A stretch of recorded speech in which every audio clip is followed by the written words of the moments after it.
Joe from the Turfcast Burnley podcast joining us once again. Friend of the show, everyone knows of my well-publicised soft spot for Burnley, Turf Moor in particular. Joe, when we spoke to you earlier in the season, as everyone knows I enjoy doing, and I hope you do too, I did feel a bit sorry for you afterwards. And in the build-up to this, I was thinking back to our last chat and I said, how do you feel? And you were very much, well, I know it's going to be a bit of a long, hard slog of a season. We're just not as good as lots of other teams. So I'm expecting to lose loads. That hasn't really changed. It turned out you were right. How are you feeling now? Yeah, I mean, football aside, mate, everything's rosy. But yeah, in terms of the season, yeah, Well, it has good. been a long, hard slog. Yeah, it has been a long, hard slog. It has been a season that I have enjoyed the least as a Burnley fan, which is insane considering I see last season as my favourite ever season as a Burnley fan. Like, I know we've achieved more as a club than what we did last season. Like, we've won the Championship before. We finished 7th in the Premier League. We've got to Europe. So in terms of what we've achieved, that's obviously better. But to win the league the way we did last year and to win it where we won it, obviously at Ewood Park, well, fantastic and what dreams are made of. But it's been a massive come down this season to the point where, yes, we've had worse seasons since I've been alive. Some of the Steve Cotterill seasons in what is now the Championship, obviously, because it was Division 1 back then, where we were struggling to stay afloat. And then I started supporting Burnley when we're actually in what is now League 2. So, yeah, we've had worse seasons in terms of where we are. But just in terms of enjoyment, it's not been enjoyable because you're turning up to games knowing you're going to get beat. And like, as a Premier League fan of a team that isn't in the top 6 or a team down at the bottom, because obviously you're not in the traditional top 6, but you probably fancy yourselves against some of the top 6 teams at home. Whereas we've always had that where you go into games against the top 6 and you know you're going to get beat. Yes, there's the odd upset, but 99 times out of 100, you get beat. Now we're going to these games against your Bournemouths and your West Ham's just expected to get beat. You know what I mean? And it's just not been enjoyable. And actually, the two games that I've mentioned there, obviously, Bournemouth we played last time out. We were the better side, but we lost 2-0 at home. Lost 2-0, yeah, but we were poor up front, poor at the back, as has been the case all season. And obviously, the last time we played you, probably the better side, obviously 1-0 up, and then just gave it away. We just sat back and then made a stupid mistake, and then tails were down, and then you won without ever having to get out of second gear. And it will probably be something similar on Sunday. Yeah, it's a strange one. I mean, I've literally just walked back through the door from Freiburg away in the Europa League, and it was a fairly underwhelming performance. I'm not too cut up about the result. A bit of a sort of long, bleak journey, but I don't really. The performance wasn't great. Obviously, it'd have been nice to score, but. Yeah, nothing spectacular. Now, that Burnley game you mentioned there is a funny one because it's really been used. You'll be aware, of course, about a lot of the fan base who've been criticising David Moyes all season. And, despite the fact we're 7th in the league and still in the knockout stages of a European competition. Now, it's funny because that game, as I mentioned at Turf Moor, 2-1 victory for West Ham. Thomas Souček with the last-minute winner after the Danny O'Shea own goal. Jay Rodriguez penalty put you 1-0 up. You were really sort of down about your chances beforehand when you come and spoke to us on the pod. And I, it felt like you played very well. And like you say, we obviously come back and win, which is something historically we've never done, like pre-David Moyes. But the West Ham fans who want rid of David Moyes use that game loads now as an example of why they want him out. Because it's like, we needed a last minute or two late goals to beat Burnley, like all this sort of quite, a little bit patronising from your point of view, no doubt, but also like just really baffling to me because it's like that's historically during my life as West Ham fans, we always moaned that we never done stuff like that. It was always other teams get last minute winners against us, and we'd always moan that that we never did that sort of thing. All right, we didn't play particularly well, but we showed a bit of resilience, clung in there and put the pressure on and sort of forced you into crumbling. And were sort of two separate ways of looking at it. But I think everyone was just annoyed when you said we didn't get out of second gear. I don't think that was like it felt like on that day, and lots of fans will tell you a lot of time this season we haven't had any more gears, that we've only got second, and that's as high as it goes. To be fair, that's how I felt watching you last night. I did feel like you just never really got out. I felt like you were going to step up, and you never did last night. I mean, to be fair, you should have at least had a point last night. I mean, I know you'll go into it on a separate pod, but I do. I get that vibe from watching you. I've pretty much watched you twice this season, and maybe a couple of other games on the telly, like the Arsenal one, for example, that were completely different. And I always do get that vibe that in a lot of times that I've watched you, you just don't step up when I feel like you're going to. But there have been occasions where you have done. Obviously, Arsenal away, for example, you're fantastic in that game. So I can understand that having watched you. To be fair, yeah, it's very much just it's a make sure we're in games approach, right, from David Moyes. And I think the idea being that then when the moment's right, we explode out the blocks on counter attacks or with set pieces, whatever, and then and get that crucial goal or two. While you sort of ground teams down a bit, almost we let teams have the ball and almost tire themselves out to an extent, and then explode out the blocks. But it's that's all very well, providing the explosion comes. Do you know what I mean? When the explosion doesn't come, it's all a bit underwhelming, and you're just like, what's the point? Last night, I'm really not bothered. It was very much, the approach from Moyes, I think, was pretty much play for a tight game. And with that, it's one of three things basically. That game was only ever going to be won by one goal or a draw, which sort of suits West Ham either way, really. Obviously, the ideal scenario is it's nice and tight and you nick it with the odd set piece. We hit the post, had a couple of chances, or it ends 0-0, which that easily could have done last night, or 1-0 or something like that. And then you're also happy going back to London for the second leg. Or, as happened, they score a bit of a fluky goal and we don't convert any of the reasonable amount of chances we have had. And then, but even so, you're still going 1-0 down. I'd back us to get the job done at home. So I'd back us to beat them. And even if you only beat them by one, it goes to extra time. And I just feel like we'll still go through. But as far as sort of you guys are concerned, what did you, before we go on, because look, Burnley second bottom, only on the strength of you've got 15 goal difference better than Sheffield United's monstrously bad -50, but you're both sitting on 13 points. You've both won 3, drawn 4 and lost 20. I mean, sign your death warrant already, but I don't suppose there's much hope from your point of view of staying up, is there? Me personally, no. It's been about October since I've been like, we're going down. And that was the Crystal Palace game at home. Now, there's obviously still been times where we could have got out of it. And I've gone into games thinking, well, if we beat these, we'll be X amount of points away from this team. And then if Everton get the points deduction for us, then I start working out in my head. Yeah. West Ham at home was one of them. Not for football reasons. Yeah, but West Ham at home was one of them. And then we just threw it away.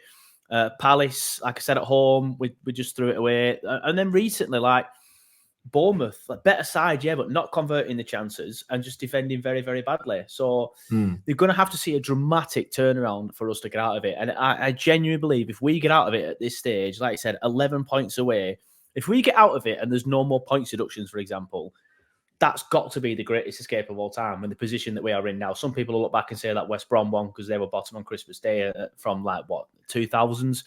But that would have to be... was pretty good. Yeah, that one was decent as well. But that would have to be one of, if not the greatest, for how bad we've been. You referenced Sheffield United there. And this is no shade towards Sheffield United, but I'm embarrassed that we are on the same points of them because every time I watch them, they are horrendous. They're all over the place. Yes, we have the same amount of points of them, so that says we're just as bad as them, but we're not. When I watch the two teams, you can clearly see that Burnley are a better side. And the fact that we beat them 5-0 at the Turf. You walloped them 5-0, didn't you? Yeah, exactly. So that also says that we are considerably better than them. But for whatever reason, our performances aren't getting the points that we deserve. And I do feel like we deserve more points, but I'm not sure we deserve to stay in the league based on the season. So yeah, I'm not expecting us to get out of it. Like, look, listen, obviously, if we go to the London Stadium on Sunday and get an impressive win out of nowhere and it just shocks the entire footballing world, because it would be that scenario, that's how bad we've been, everyone would be like, wow, Burnley have beaten West Ham, then who knows? That will give us an injection of confidence that we need to then potentially kick on. But as I've said, you're going to have to see a dramatic turnaround from how we've been playing and results, and I just can't see it. So just quickly then, before we go into some more sort of Burnley-specific stuff, back to that game, the West Ham one in November. How did you see that? Did you feel that you played well? Did you think that we weren't as good? It's just interesting because it's become such a pivotal game in the narrative among West Ham fans this season, where I'm looking at it going, well, that's the sign of a, that's what you want from your team, and that's what Moyes has instilled in the whole club, which we never had for decades. Is that we're still in games and we'll still pick up results here and there when we don't play brilliantly well. And historically, that's never happened. If we were playing badly, it was just like there was no fight or none of like the ugly stuff, as well as this West Ham way as people talk about. We've often had good players and skillful players and whatever, but often if we went 1-0 down, it was just, oh well, that's this game over, whoever we were playing. And because we've got a bit of steel now, I look at that as a massive positive, that Burnley game, because I think, well, we haven't played well, but we've stuck at it, and through grit, determination, and a bit of ugliness, we've come away with 3 points. They could be vital at the end of the season. You can't win every game beautifully, but how did you view that game as a sort of Burnley fan? Well, it's a sign of a good side, isn't it, really, if you play well and play badly and still win. We had to do it a couple of times last season on the way to the Championship title. I'm sure you did it a couple of times in the Conference League last season on the way to winning it. But obviously, it's a while ago now. The season has progressed quite a lot. There's been a lot of games where I've just not paid too much attention to him since it's been done. But I seem to remember leaving that game feeling that we were unlucky because... A, because the goals were so late. B, because it started from a stupid Burnley mistake. I think one of the goals was a ridiculous error from Jordan Bayer, if I remember rightly. And then Darby Roche obviously went on to get the own goal with that. But it was an error from one of our defenders. And I seem to remember it being Jordan Bayer because I remember him putting an apology up on Instagram. But you capitalised on that. Like, you capitalised on that. Well, obviously I'm not looking at the stats for the game, but obviously we had a lot of the time in front, and I felt like we were the better side. More of the ball than we did. 51% possession, 5 shots on target to our 3, and we both had 11 shots overall. Yeah. So one way I've always described us this season is toothless up front and spineless at the back, and that just sums it up there. And then that game, because that's exactly what we've been like. And I know, obviously Cullen came through your academy. But it was the same last weekend, just gone against Bournemouth. Cullen was fantastic in the middle. He controlled the game. We had about 70% possession against Bournemouth, and we had the chances, but we just didn't put him in the net. The finishing was dreadful, and then defending again. Darby Roche again. Like, I seem to be criticising him every single week at the minute. He's made a mistake for their first goal. Trafford's making mistakes. He didn't make a mistake against Bournemouth, but he's making mistakes pretty much every other week now, and that pretty much sums up the West Ham game perfectly. Had more of the ball, had more of the chances, but ultimately we couldn't put them in the net, and then the defensive errors led to us getting beat. So yeah, you can look at it from a West Ham point of view and say, look, we stayed in the game and then explored a Burnley way when we wanted to. But obviously from a Burnley perspective, I remember leaving that thinking we were the better side and should have won that match, but because we're not good enough up front and not good enough at the back, and basically because the players aren't good enough, I felt like tactically maybe we were the better side over the course of the game, but because you had better players, that is why you won the match, and that's how I left. Yeah, fair enough. Yeah, I don't think any West Ham fan ever felt that Burnley didn't deserve something out of it. But just intrigue. I wouldn't normally ask about a game so far or so long ago, but it's only because it's used quite a lot as like an example of both sides of the the argument. Is it another sort of intriguing thing about Burnley at the moment, and an element which is also quite relevant to West Ham at the moment, is the fact you said there that you just don't think your players are good enough, right? And we spoke about Vincent Kompany, you and I, before, earlier in the season.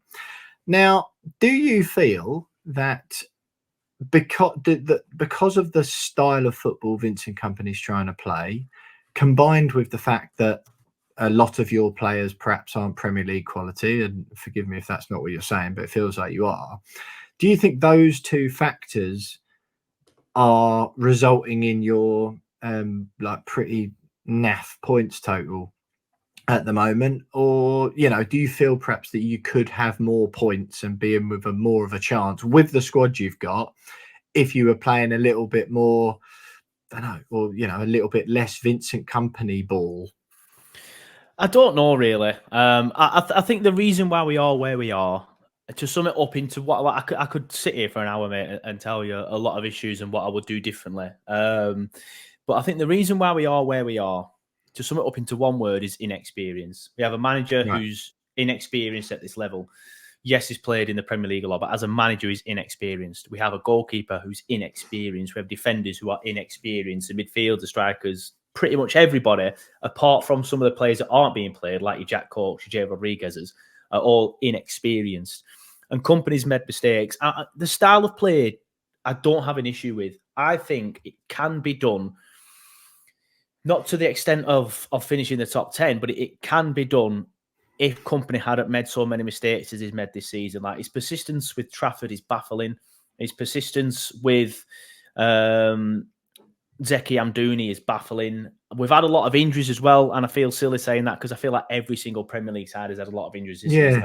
I don't know what it is. For some reason, everyone's had a lot of injuries. But if we'd have been better with injuries, I feel like we would have been better.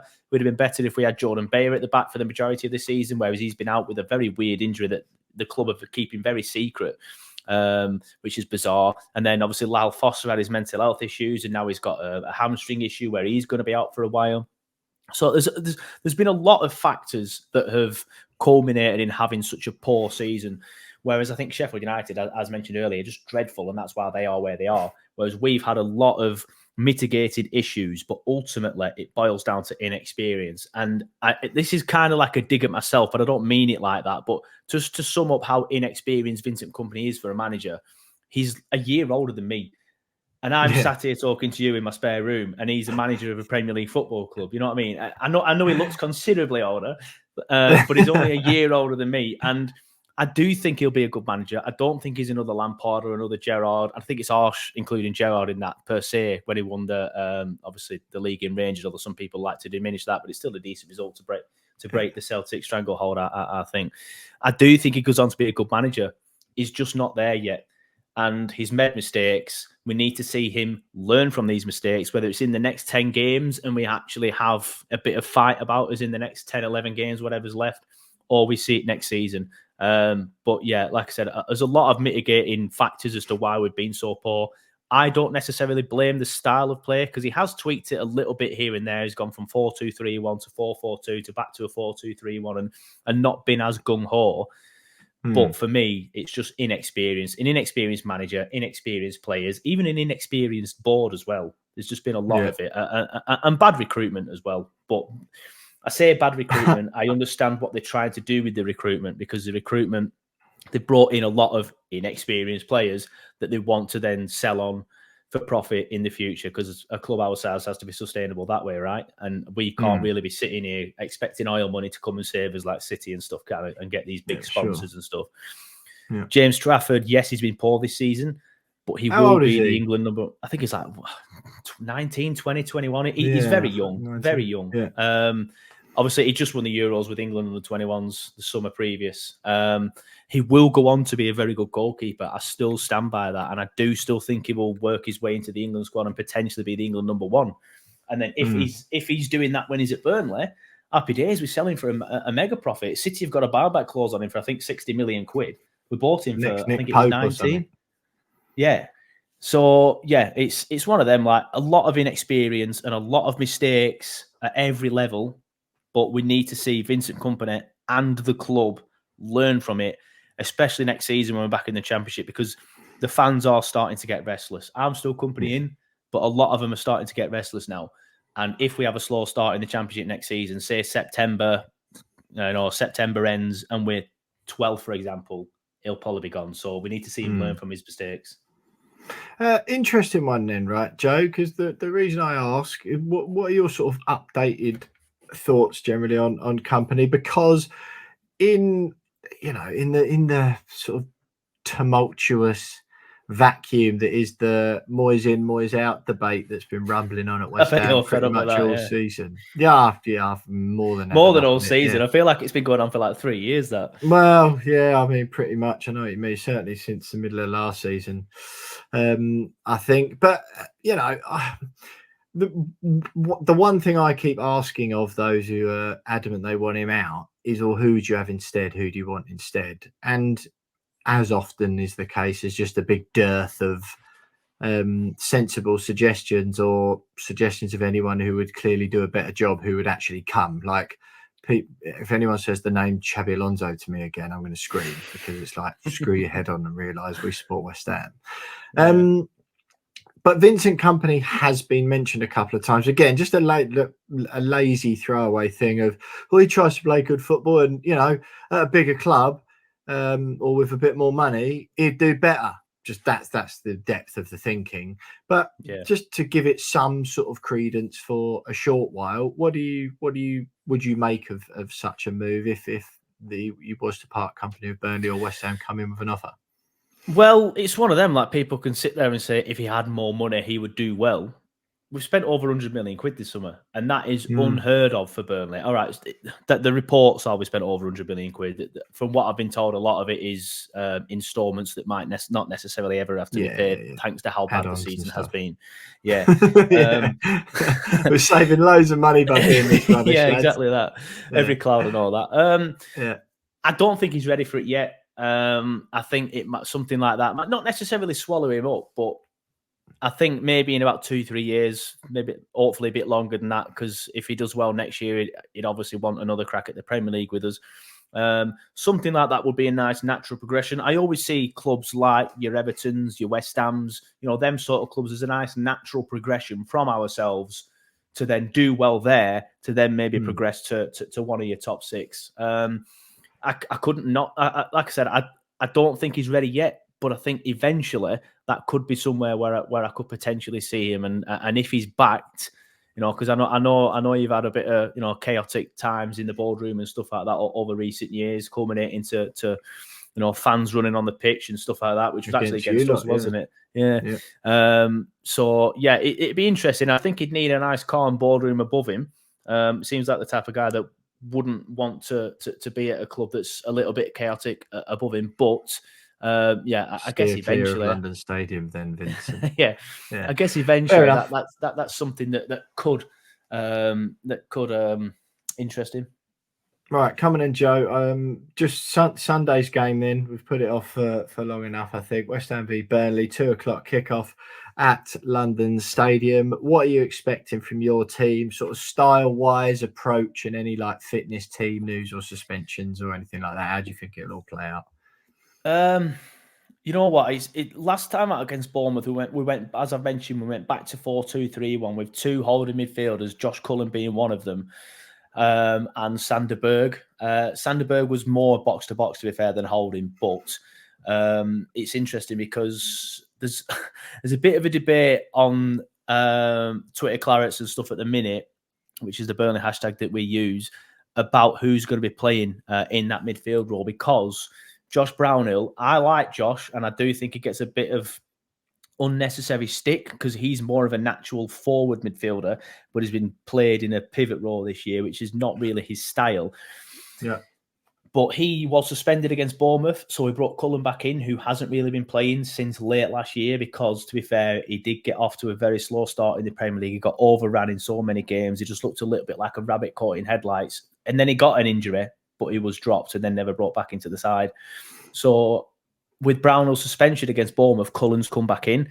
Now, Cullen was fantastic against Bournemouth. He ran the midfield, was a man of the match. The reason why we had 75% possession was because of Cullen. He was breaking the play up, getting the ball, looking for the pass and passing it to the right players, whereas Brownhill would just get the pass and smack it or end up running into somebody or giving the ball away. So he needs to start Cullen again. And that's what I do. I do 4-2-3-1 again, try and nullify you with the holding midfielder in Cullen, try and have more on the ball with Cullen in there. And then hopefully... My only hope for this weekend, because I am not a very confident man at all, because I've seen my team lose 20 times this season, so why would I be? And you're up there in 7th. My only hope for this weekend is that you have a few too many minutes in your legs because of Germany. Like, I suspect that the lads will be having a day off today from you guys. I've been getting back in the early hours of this morning, probably won't get into the training ground tomorrow morning, something like that. And then it won't be too many minutes in the legs in training. It'll be more of a, right, this is Burnley, this is what they do sort of thing. And then it might just go a bit too quick for you. That's the only thing I can think of. But we need to be starting Cullen in there in the middle to hope that we can get a foot on the ball and get a foot in the game rather than just chasing shadows all game, because that's what we've been doing for the majority of the season. We've just been chasing shadows. So I'm expected to set up in a 4-2-3-1. The injuries, from what I'm aware, is still Jordan Bayer. I haven't actually listened to Vincent Kompany's press conference yet today, but I'm not seeing anything online about any injuries. So I suspect Jordan Bayer is still injured. I can't see him playing again this season. I suspect Lyle Foster is still injured. Luca Koleosho was out for the season when he got his injury early on in the season. He might come back towards the end, but he won't be back for this one. So, yeah, it's probably just pretty much the same lineup as what it was against Bournemouth, hopefully. If Vincent decides to tinker with it again and sticks Brownhill in there and drops Cullen or does something random, because every now and then he just does something random. You're like, what is he even trying there? So we'll see. But I'm expecting a similar lineup to Bournemouth. If I could choose, I'd choose a very similar lineup to that, but I'd drop Vitinho because he was playing at right mid for somebody else who's a natural right midfielder. Yeah, fair enough, mate. Fair enough. Right. Just before I get your score prediction off you, Maxwell Cornet. What the hell have you sold us there? I really like him and think it's so confusing. He apparently had this weird long-term injury, like a really obscure one, that there was suspicions that Burnley had covered that up or knew about it when they sold him. But then it's up to West Ham to divulge it, whatever. And then we've sold Saïd Benrahma and Pablo Fornals, and everyone's like, so annoying, we shouldn't have done that. Or we've got rid, Fornals, Benrahma's gone on loan, Fornals has been sold. Oh, we shouldn't have done that. We've got no cover on the left-hand side. And it's like, yeah, we have. We've got Maxwell Cornet, a left winger, and he just hasn't got a sniff. I don't know if he's like slagged off David Moyes' wife or something in training ages ago and he just doesn't like him, or there's something going on there, because there's been clear opportunities. I understand why it took him a while to get his shot, but there's clear opportunities he's got to play on the pitch for West Ham, and he's just not getting a sniff. And I thought he was good at Burnley. He's not looked terrible when he's played for us, and I just don't understand what's going on there. Yeah, it's a weird one, because I spoke to another West Ham fan recently about him, and they were saying like in his cameos for West Ham, he's done well, and then he came on in a European, and he came on in a European game recently and set something up with a good cross or something. Then the week after, he wasn't even on the bench, and people didn't really understand that. In terms of it, he's always felt like an injury-prone player, but I've just got his injury history up here now, and I'm surprised to see that he only missed 5 games for Burnley, which it feels like he missed a lot more than that. I think maybe it was a few times where he came off because he had a niggle and then played again the week after. But he seems like the type of player that will only play unless he's 100% fit. And I feel like that's his problem. I feel like mentally he needs to be 100% fit or else he won't play. But like this calf injury, it was weird because he never actually had a calf injury for Burnley. He never missed a game through a calf injury with Burnley. And then we hear that he's got this. Well, obviously, as a fan, the club may have known more. Obviously, I guess we'll never know. But then we hear that he's got this weird calf injury that's like super, super rare, and this medical guy's he's never seen it before. People or something mental, From what I can gather, again, this is just speaking from other West Ham fans, so that I might be way off here. So apologies to West Ham fans if I am. But David Moyes doesn't like the fact that he doesn't use club doctors. So I don't know if the relationship has become fractured there with him and David Moyes. But it does seem like an injury-prone player. I'm just looking at his injury history now with you guys. He's missed 31 games according to this, which is obviously a hell of a lot. It's 38 in a season. For 17.5 million, you obviously expected more than that. But when he does play, like you say, he's fabulous. Like, he was probably my favourite player of the relegation season. He was the only one that actually looked like he cared half the time, the only one with any real quality. And this is in a Sean Dyche side. Like, he would thrive in a company side, but this is in a Sean Dyche side where he still looked good and he was still scoring like cracking volleys. Like the one he scored against Everton was absolutely fantastic. But then again, he missed a penalty at your place. And then if we'd have scored that penalty, who knows, we might have stayed up. So, yeah, he's a good player. Very good player, just very injury prone, obviously, having missed 151 days according to this. Apologies if I'm wrong on that. I've just quickly Googled it now. But it looks like mentally he's one of them players that needs to be 100% fit, or else he's like, yeah, not doing it. But that's just me playing devil's advocate. Yeah, fair enough, mate. Fair enough. Well, that's why you're here. Listen, Joe, it's been absolutely brilliant. I kept you for a little bit longer than I said I would. But Sunday afternoon, then West Ham v Burnley in the Premier League. Burnley second bottom, West Ham 7th. What's your score prediction? Well, you scored 3 goals against Everton. So on that basis, I think you'll score 3 against us. I think you'll. Like I said, my only hope is you'll have tired legs and we can capitalise on that. Maybe nick a 1-0 or a 2-1 or I'd bite your hand off right now for 1-1. But if you can score 3 against Jared Branthwaite and James Tarkowski and Jordan Pickford, then I think you're more than capable of scoring 3 against Dara O'Shea, James Trafford, and Esteve. Esteve is quite decent, to be fair, so I feel harsh including him in that. But if you can score 3 against them, you can score 3 against us. But you might be a little bit too tired. So 2-3-0 to West Ham. Yeah, mate, I'm certainly a bit too tired. I'm not sure if I'm going to be able to make the game or not, let alone any of the players. Yeah, you mentioned that about Everton, but we couldn't hit a barn door against Freiburg, whose defence I would argue is at least as robust, if not probably a bit worse than Everton's. But Joe, it's been great having you on. I always like having a chat with you, and I always wish Burnley well. It doesn't look, as you say, like they're going to have enough to stay up this season. Joe obviously saying there as well. And if you're thinking that Vincent Kompany is the answer to this utopic post-Moyes era that some people are imagining, Joe's poured cold water on that as well. Thanks very much for joining us, Joe. Thank you for listening, everyone. Hope you enjoyed the Freiburg content, including the half-cut post-match review I did from the balcony in my hotel room. And keep listening, as always. Me and Jonesy will be back next week with some post-match reaction to the Burnley game, a little bit look ahead to that second leg against Freiburg as well, and what is a busy period, a busy time. 2 big games for West Ham, both domestically and on the continent. So stay with us at We Are West Ham. West Ham are massive, up the Hammers, and we'll speak to you next week.